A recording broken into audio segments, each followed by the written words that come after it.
When is that thing coming online? Why aren't we actually like inventing some new thing? Have you read this whole thing about a 10x engineer? Do we have 10x engineers? Why aren't you hiring 10x engineers? You ever get these questions? What we're gonna do today is actually we're gonna walk through like what they really mean when they're asking you those things. And once you know what they actually mean, like what are we gonna do about it? How are we actually gonna get ahead of it and how do we actually address it?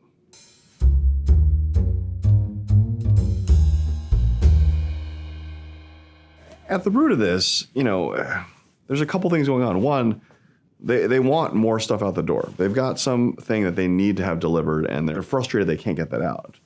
But they're probably also romancing the past, right? Where they were a smaller team and there was some individual that would just hero everything every night on those things. So what do you do about it? Well, this means there's a constant undertone of like things aren't going fast enough. And so one of the things you can do, is actually address and explain on a regular basis why things are going the way they're doing, right?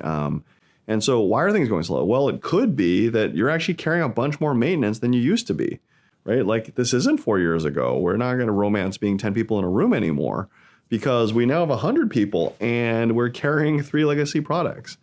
But you're probably not helping yourself by not explaining what everybody's doing, broadly speaking, that we're actually spending 40% of our time on maintenance on these old legacy products. And that's probably why you're being perceived as slow. The right answer might actually be to cut some of those old product lines. CEO and the other business folks, they probably think those things are free, right? Which we all know they're not.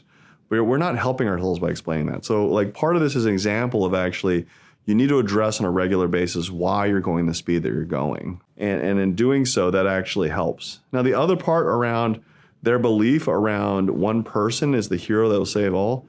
Look, there probably are amazing people on your team, right? There probably are people that are actually disproportionate in actually what they can actually do. However, we all got to grow up too, right? At a certain point, as you ask 100 people, 200 people, we're building a system now. And yes, the system can try to depend on those people that are really kind of delivering, but it needs to be a system. And this means that you really got to actually have multiple teams that are successful and multiple people on those teams that are successful. And so part of this is to also explain to this person around like, hey, what's our organization principle, why it needs to be this way, how we're going to scale going forward. So they too come to the conclusion that it can't be about one person that saves an entire 200-person organization, right?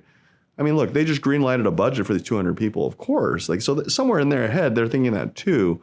So you're really addressing two things, which is explaining to them why we're actually going slow, but also explaining like, hey, how we need to grow up to actually have a 200-person organization or a much larger one. And that means actually spreading work out across people, enabling future leaders, finding other people that are actually really productive across the team, right? And stop living in the past in that way.